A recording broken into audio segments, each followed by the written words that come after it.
ازيكم يا شباب؟ النهاردة هشرح حاجة بسيطة جدا من الاناتومي، وهي بديهيات الاناتومي البيزيس اللي بناخدها في اول السنة. يلا بينا. اول حاجة معانا او اول شابتر الانترودكشن. اول حاجة هناخدها في الاناتوميكال بوزيشنز، وضعيات الاناتومي او وضعيات التشريح. اول وضع معانا الاناتوميكال إريكت بوزيشن. الجسم بيقف منتصب، العين بتبقى باصة قدام، والأبر ليمبس أو الأطراف العليا جنب الجسم زي ما انت شايف في الصورة دي اهي. palms facing forward، الكف لقدام باصص لقدام، with thumbs directed lateral، الإبهام lateral أو بعيد عن الجسم. supine position، body lies on its back، الجسم نايم على ظهره. prone position، body lies in its face، نايم على وشه. lateral position lies on its side، يعني جنب سواء يمين أو شمال، نايم على جنبه. ليسوتومي، ده وضعية الولادة زي ما انتوا شايفين. body lies on its back with flexion of hip، flexion في الهيب اللي هي الحركة دي، and knee، flexion في الني برضو تاني ركبته، and abduction of hip، abduction اللي هي حركة الإبعاد، مبعد رجله عن بعضه أو مبعد مفصل الهيب. بعدين الاناتوميكال بلينز، القطاع التشريحي. median أو sagittal، vertical plane passing in middle body dividing it longitudinally into equal right and left halves. يعني بص كده بالظبط، ده الميديان. تمام. بيقسم الجسم right و left عشان تشوف ايه بقى. بعد ما قسمت الجسم right و left، خد مثلا الليفت. تمام. انت شايف الاعضاء من جوه، من قدام وورا. ده عشان تفهم بس ما تعقدش نفسك. اهم حاجة ان الميديان بيقسم الجسم فيرتيكالي بالطول ليمين وشمال. برا ميديان ده بقى، شايف الميديان اللي احنا قطعناه ده، بيقولك parallel to and nearby median plane. يعني مثلا ده الميديان، ده بقى البارا ميديان. تمام. بارا ميديان وموازي وقريب من القطاع الميديان اللي في النص اللي احنا عملناه. بعدين الكورونال او الفرونتال. الكورونال ده سموه على اساس التاج، واخد بالك؟ التاجي. تمام. التاج بيتحط هنا كده، فكأنك جبت منشار وقطعت هنا، فتشوف الجسم كده. الحاجات اللي جوه الجمجمة مثلا جوه البادي، هتشوف الجزء اليمين منها والشمال، بس انت قطعت الجسم لقدام وورا اهو. plane cutting body vertically into anterior part towards front and posterior part towards back of the body. horizontal transverse plane running horizontally cutting body into upper superior and lower inferior bodies. horizontal ده القطاع العرضي، بيقطع الجسم الجزء فوق وتحت. terms of position، ده بقى anterior أو ventral in front قدام، posterior dorsal أو retro behind near back ورا، superior upper أو cranial دي بنستعملها أكتر في الامبريولوجي علم الجنين. near upper end قريب فوق، inferior lower أو caudal near lower end أقرب لتحت. median in middle line or median plane، medial ال near to median plane، يعني medial. تمام. lateral away from median plane. هقول لك مثلا، يعني انت عندك هنا مثلا شريانين. تمام. شريان هنا وشريان هنا، اللي أقرب للنص ميديال اسمه. تمام. الأبعد من خط النص اللي هو الميديان بلين، تمام، بنسميه لاترال. اللي بره أكتر لاترال. بروكسيمال نير روت اوف ليمب، يعني روت اوف ليمب والجذع مثلا الطرف. تمام. ده بروكسيمال. عكسها بقى ديستال away from root of limb. بعدين superficial towards skin or surface body، deep away from skin or surface body. زي الجرح مثلا، الجرح لما يقولك الجرح ده سطحي superficial، الجرح ده deep عميق، أو أي مثال تاني بقى نديكم مثال على الجرح يعني. internal أو inner inside organ or body، و external outer on surface organ or body، على السيرفس على سطح الأورجان أو الجسم. بري اللي هو around زي البريكارديوم الغشاء اللي بيحوط القلب، وهكذا. terms of number ده أنا مكسوف وأنا حاططها أصلا، اللي هي الأرقام باللاتيني يوني أو مونو 1، باي أو داي 2، تراي 3، كوادري 4، مالتي أو بولي، ميني، أوليجو، ليتل. نخش بقى في التقيل، نخش في الجد. الفيشيا definition أو تعريف الفيشيا: collection of connective tissue under skin divided into superficial, deep and internal fasciae. فيشي جمع فيشيا، لما نحط الإي يبقى احنا كده جمعناها خلاص. الفيشيا بيقولك إن هو مجموعة من نسيج الضم تحت الجلد، بيتقسم ليه على السوبرفيشال اللي هو سطحي وعميق وداخلي. superficial fascia loose connective tissue immediately deep to skin, allowing skin to move freely on underlying structure. اهو بيموف freely اهو. يبقى كده السوبرفيشال fascia عاملة شغلها. distribution توزيع السوبرفيشال fascia contains variable quantity of fat more in females، أكتر في الستات.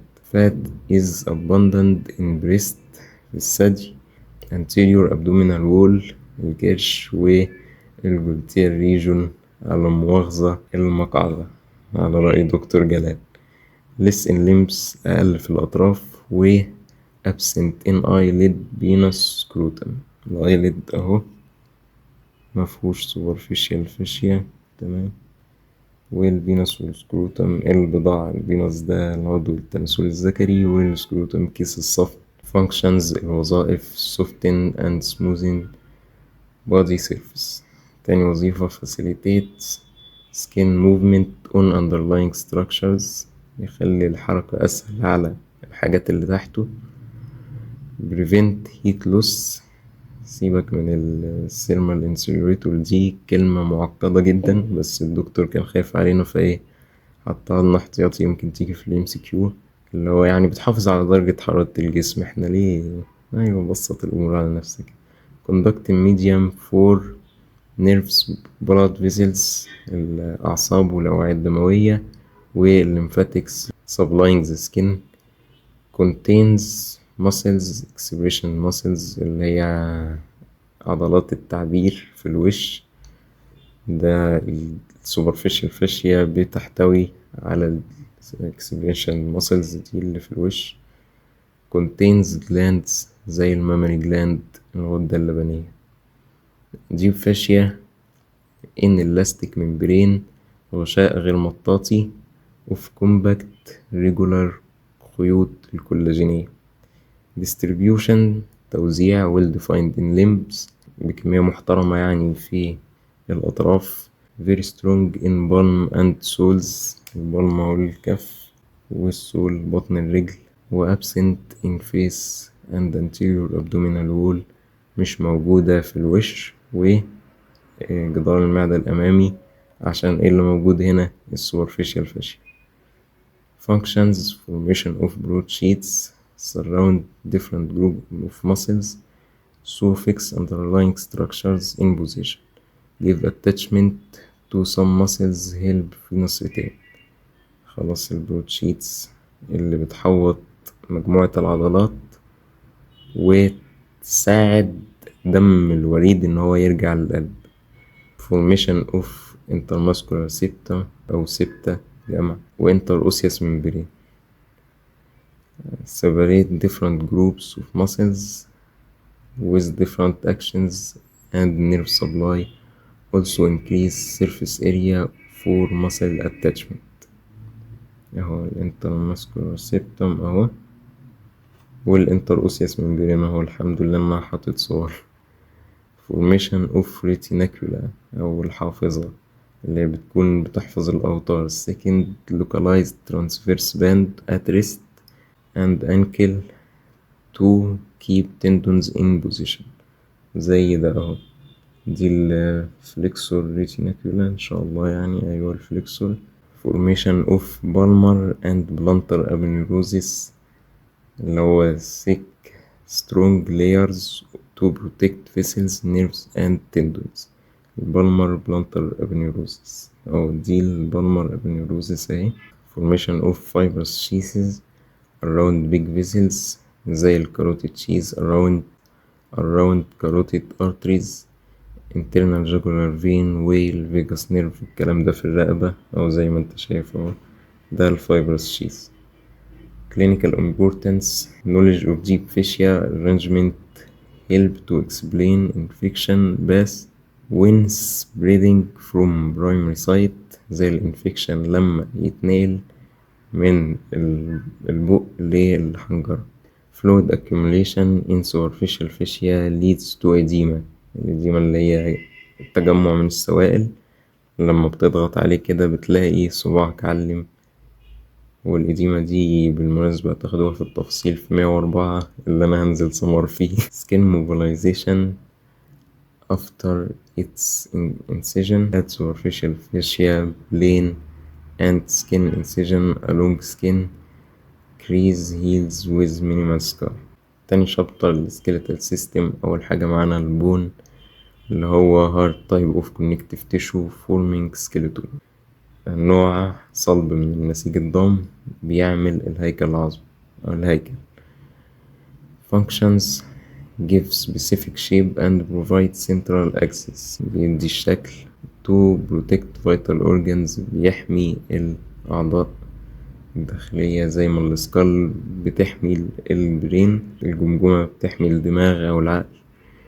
thoracic cage protect heart and lungs، القفص الصدري بيحمي القلب والرئتين.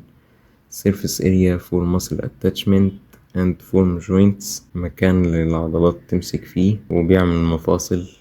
support and transmit body weight، بينقل وزن الجسم من الفرتبرال كولم to bony pelvis، الحوض، للور limbs الأطراف السفلى، للرجل، للأرض. form blood elements in bone marrow and store calcium.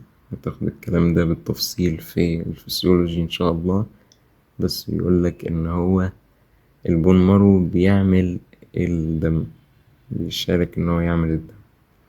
classification التقسيمة according to position in body، بناء على مكانه في الجسم يعني. axial skeleton skull mandible hyoid sternum ribs vertebral column. الهيكل المحوري اهو skull تمام، mandible الفك، hyoid حاجة هنا تقريبا هحط لكم صورتها، sternum اهو السترنم اللي هو عظمة القص اللي هي بتبقى هنا اللي الضلوع بتمسك فيها من قدام، ريبس الضلوع، vertebral column العمود الفقري. appendicular أو peripheral طرفي skeleton الهيكل الطرفي، bones of upper and lower limbs أهو. according to ossification process، بناء على التعظم بيحصل ازاي يعني. process of bone formation intramembranous ossification bones develop directly from connective tissue membrane mesenchyme، اللي هو العظم بينمو من الكونكتيف تيشو ممبرين على طول، زي السكال كاب اللي هو الجمجمة من فوق، غطا الجمجمة، والكلافيكال اللي هي العظمة اللي هنا. it occurs at one or more ossification sites. intracartilaginous ossification connective tissue membrane mesenchyme is changed into cartilage which dissolve and disappear to be replaced by bones، يعني بيبقى كارتلج الأول بعدين يبتدي يتعظم يبقى عظم. زي السكال بيز، عارف انت السكال بيز ده، شيل السكال، شيل السكال دي كده واقلبها، يعني انا بوريها لكم من جوه، بتبقى intracartilaginous ossification، بتبقى كارتلج الأول أو غضاريف بعدين بتتحول لعظم.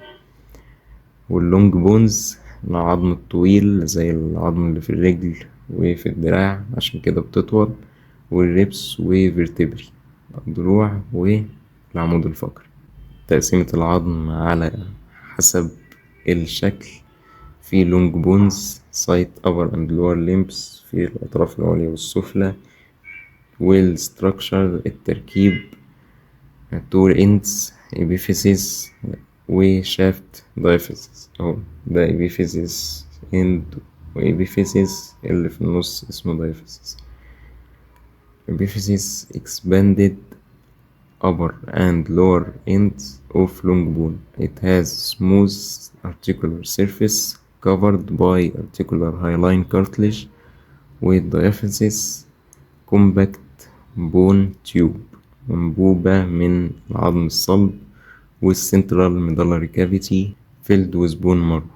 لما تكسر العظمة النخاع اللي جواها separated from epiphysis by epiphyseal plate of hyaline cartilage. الديافيزيس ده مفصول عن الابيفيسيس، تمام، ببليت من الهايلاين كارتليج responsible for bone growth in length، مسؤول عن النمو في الطول.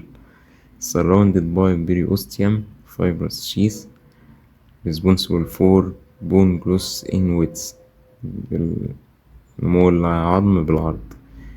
ملحوظة بيقولك الميتافيزيس هو ال upper and lower parts of diaphysis just below epiphyseal cartilage. بيقولك إن الميتافيزيس هو الجزء العلوي والسفلي من الديافيسيس الشافت تحت الابيفيزيال كارتليج، يعني تحت الكارتليج بتاع النهاية بتاعة العظم. بيقولك most active part of long bone. short bones مكان أو مثال عليها الكاربال بونز in hands and tarsal bones in foot. أي الكاربال بونز in hand أهي.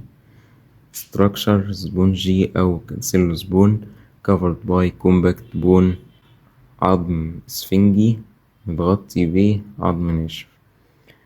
flat bones site scapula ribs and skull cap أو roof bones. تمام، الريبس والسكال كاب شفناها، السكابيولا اهي، ودي فلات بون. شوف السكابيولا فلات بون، عايز تاخدها مني كده ماشي. هتقول لي يا عم شكلها غريب، هي فلات بون اهي، فلات اهي زي الفل. structure two plates of compact bone with middle layer of spongy bone. كأنك عامل سندوتش، 2 طبقتين من العظم الصلب جواهم قطعة عظم سبونجي أو اسفنجي. function protection and muscle attachment، حماية وتمسك العضلات. irregular bones العظم الغير مألوف شكله غريب. site أو مكان أمثلة على العظم ده bones with projecting processes as vertebrae and pelvis. الفرتبرا اهي أو فقرة من فقرات العمود الفقري. structure spongy أو cancellous bone covered by compact bone. pneumatic bones site skull bones around nose زي الفرونتال والماكسيلاري containing air cavities فيها تجويف هوائي. paranasal air sinuses دي الفرونتال، أعتقد إن دي الماكسيلاري إن شاء الله. والبارانيزال اير ساينسز اهو. function decrease skull weight تخفف وزن الجمجمة. resonance of voice يخلي الصوت يطلع عالي وواضح. warming of inspired air by vascular mucosa.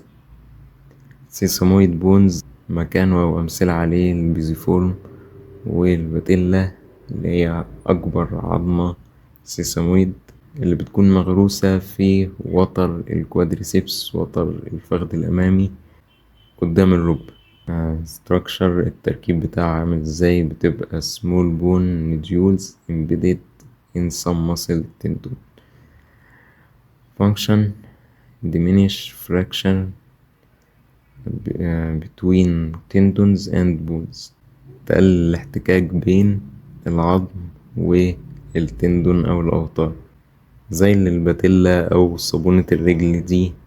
الوظيفة اللي هي بتعملها يعني بتكون مغروسة في التندون وبتقلل الاحتكاك بين التندون والبون. growth of long bones، growth in width، النمو في العرض. definition: fibrous sheath around shaft of long bone structure outer layer white fibrous tissue و inner layer contains osteoblast for bone growth in width و growth in length، النمو في الطول. plate of cartilage between epiphysis and diaphysis of long bone، اتكلمنا في الكلام ده، اللي هو بتكون شريحة من الكارتليج بين نهاية العظم والعمود أو الشفت بتاع العظمة الطويلة المسؤول عن النمو في الطول طبعا. structure، تركيبته hyaline cartilage. function، الوظيفة bone growth in length by proliferation of its cells. when bone becomes mature it stops division and ossify resulting in infusion between epiphysis and diaphysis under hormonal control. التعظم بقى اللي بيحصل ويوقف النمو في الطول خلاص، اللي بيكون سنتين أسرع أو بدري أكتر في الستات، في الفيميلز. عند البنات it ossifies سنة أو سنتين بدري أكتر من الرجالة.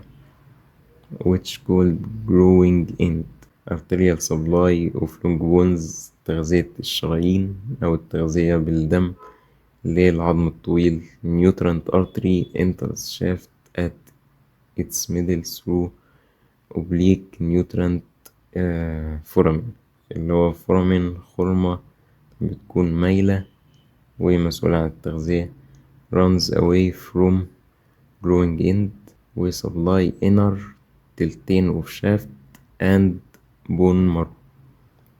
فين النيوترانت ارتري؟ اهو بيدخل من الأوبليك فورامين وبيغذي تلتين الشافت والبون مارو.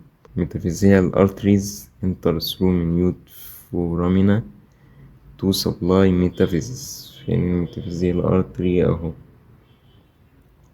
epiphyseal arteries supply epiphysis وانستموز with metaphyseal arteries after ossification of epiphyseal cartilage. لما الابيفيزيال كارتلج يتعظم والنمو يقف، الميتافيزيال ارتريز والابيفيزيال ارتريز بيتحدوا مع بعض. بيريوستيال ارتريز سبلاي اوتر تلتين شافت وانستموز ويز اذر ارتريز. بيريوستيال اهو بيغذي تلتين العمود الشافت وبيتحد مع شرايين تانية. cartilage properties، الخصائص الكارتليج ده هو تاني حاجة معانا في السكيلتال سيستم. rubbery type of connective tissue tough and resilient resisting friction and compression forces. نوع مطاطي من الكونكتيف تيشو، بيكون ناشف وبيمنع الاحتكاك والضغط، بيساعد في ان هو يقلل الضغط. مثلا لو انت نطيت الحمل على ركبتك، الكارتليج هيمتص الضغط. it consists of mature cartilage cells like chondrocytes fibers and matrix. it has no blood vessels. nutrition is by diffusion from blood vessels of كوندريوم. كوندروسايد وبريكوندريوم. بنخبط جامد في الهيستولوجي، بتوع الهيستولوجي يحذروا، بس بيقولك ان هو مفهوش blood vessels او nerves او lymphatics. ده بنتكلم عن الكارتليج. great growth capacity by multiplication of chondroblasts. types او النوع hyaline cartilage اللي هو بيكون شبه الازاز، واكتر حاجة في جسم البني ادم، اكتر نوع كارتليج في جسم البني ادم. numerous small rounded cells، خلايا كتيرة وصغيرة ومدورة ماتريكس ترانسليوسنت شفاف، سايتس الماتريكس اللي هي الأرضية بتاعته، سايتس ديفلوبينج بون ان فيتس يعني العظم اللي بينمو في الجنين، والارتيكولار كارتليج جوينت، وكارتليجز اوف لارينكس، والتركيال رينجز القصبة الهوائية ان شاء الله. ان شاء الله يعني بيكون فيها حلقات كده، لو انت شفت الخروف وهو بيتذبح وشفت اعضاؤه تمام هتلاقي ان في حلقات دي بقى مصنوع من هايلاين كارتليج. الزيفويد بروسيس ستيرنم والكوستال كارتليج. الزيفويد بروسيس اهو، كوستال كارتليج اهو تمام، اللي باللون اللبني ده او اللون المختلف يعني، ده الارتيكولار كارتليج اهو. تاني نوع وايت فايبر كارتليج بيبقى قليل في الجسم، الماتريكس بتكون اوبليك معتمة او ما تشوفش من خلالها، مش زي الازاز، مش زي الهايلاين كارتليج، غنية بالكولاجين، غنية بحزم الكولاجين، ومكانها الانترفيرتبرال ديسك اهو، الانترفيرتبرال ديسك بيكون وايت فايبر كارتليج وسيمفيزيس بيوفيس اهو اللي بيمسك عظمتين العانة مع بعض. ossification التعظم in certain sites epiphyseal cartilage and larynx. Ossification does not occur. يلو elastic fibrocartilage بيكون موجود بوفرة متوفر، ماتريكس يلو وريتش in يلو elastic fibers، site tip of nose tip of nose و auricle of ear تمام، كله كارتليج يلو elastic. epiglottis of larynx اهو اللي هو لسان المزمار، خلينا نكبر اهو الابيجلوتس تمام، tip of nose auricle of ear، ومش بيحصل له ossification.